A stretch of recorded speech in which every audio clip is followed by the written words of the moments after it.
नमस्कार, जय हिंद। आज बड़े बड़े नेता चीन को सबक सिखाने की बात कर रहे हैं। हम ये कर देंगे, हम वो कर देंगे। हाँ, हमें पूरा गर्व है, पूरा हौसला अपनी इंडियन आर्म फोर्सेस के ऊपर। लेकिन आर्मी के नाम पे जो तुम राजनीति कर रहे हो, प्लीज ऐसा मत करो, वरना देश तुम्हें बाइकआउट कर देगा, जैसे बॉलीवुड का बाइकआउट किया गया है। क्या कर लोगे तुम लोग? क्या नेता जो है हथियार लेके सरहद पे जाएंगे, चीन की सेना से लोहा लेंगे, या फिर जो नारे लगा रहे हैं बॉलीवुड वाले हों, जो उनकी देशभक्ति की मूवी बना रहे हैं वो लोग? कौन जाता है बॉर्डर पे, कौन गोली खाता है दुश्मन की?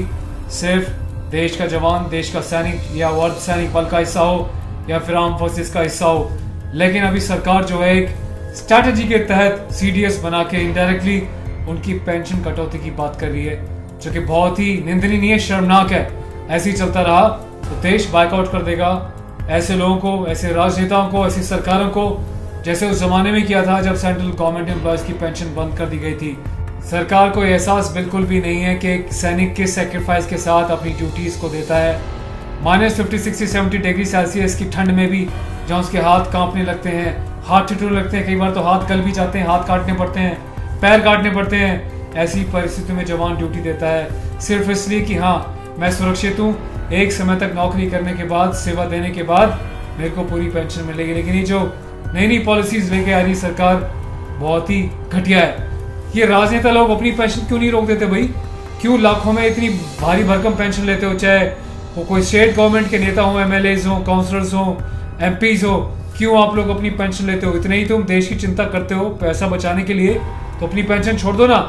ये बोलो कि मुझे 5 साल अपनी जो है राजनीति करनी है, उसके बाद मुझे 1 रुपया पेंशन ना मिले, तो तुम्हें औकात पता चल जाएगी। पेंशन से एक व्यक्ति जो पूरा जिंदगी भर चाहे सरकारी मुलाजिम थे, उनकी पेंशन काट ली, उसके बाद तुम्हें कोई मतलब नहीं कि वो बुढ़ापे में उनकी औलाद उनको खाने को देगी या ना देगी, पर हम पेंशन काट लें क्योंकि सरकार का पेट भरना चाहिए।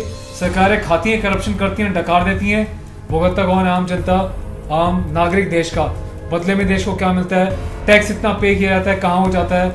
प्रधानमंत्री फंड में इतना जो है इमोशन होके हर एक व्यक्ति ने इतना दान किया, युवाओं ने दान किया, सैनिक के परिवारों ने पेंशन से पेट काट काट के गरीबी देखते हुए भी दान किया कि देश की उन्नति के लिए कुछ सहारा लगेगा। लेकिन आरटीआई लगाने पे उसका भी पता नहीं, जवाब नहीं मिलता।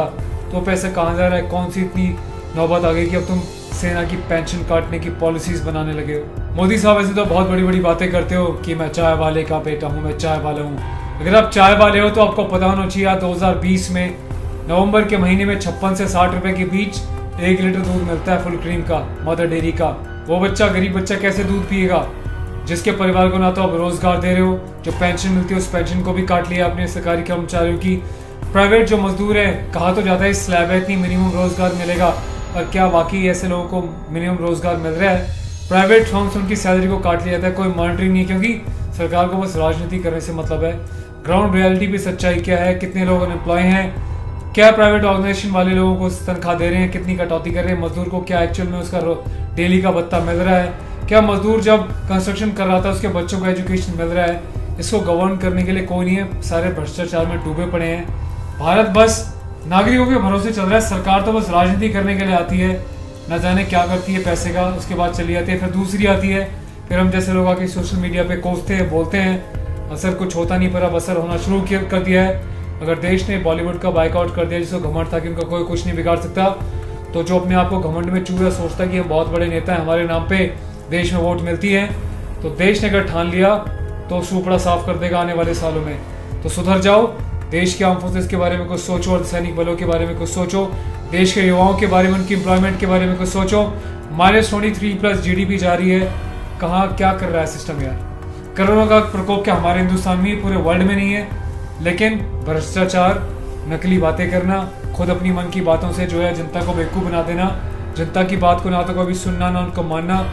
जीडी हो, एसएससी हो, या कोई भी पुरानी भर्तियों तक लोग अटके पड़े हैं, वो इंसाफ के लिए कभी जंतर मंतर पे, तो कभी कहीं आंदोलन छेड़ रहे हैं। क्यों ऐसा हो रहा है? कौन है इसका जिम्मेदार? देश मुसीबत की घड़ी से गुजर रहा है, हम जानते हैं। हम देश के साथ खड़े थे, सरकार के साथ खड़े थे, पर जब सरकार एक के बाद एक ऐसी हरकतें करने को उतर आएगी, तो कहाँ से बात बनेगी? कौन सरकार का साथ देगा? ये सोचने वाला क्वेश्चन मार्क है। मोदी साहब, मैं बस एक ही बात कहना चाहता हूँ शॉर्टकट में, अगर आपने भारतीय सेना के जवानों को इस पेंशन क्राइटेरिया के अंतर्गत लिया, वो जो 50%, 5%, 100% का जो ड्रामा आप सीडीएस के थ्रू करवा रहे हैं, अगर आपने उसको वापस नहीं लिया या उसमें कोई नेगोशिएशन किया, तो देश रास्ते पर तो आएगा और देश के नागरिक अगर वाकई सच्चे हैं, अपने आप को सच्चे हिंदुस्तानी कहते हैं और जय हिंद वंदे मातरम के कमेंट्स करते हैं, तो अगर ऐसा होता है तो आप भी सड़कों पे उतरोगे और देश को दिखा दोगे कि सोशल मीडिया की पावर क्या होती है। Thank you so much. जय हिंद। शेयर करें इस वीडियो को जितना ज़्यादा से ज़्यादा कर सकते हैं, मेरे नहीं देश के जवानों के लिए।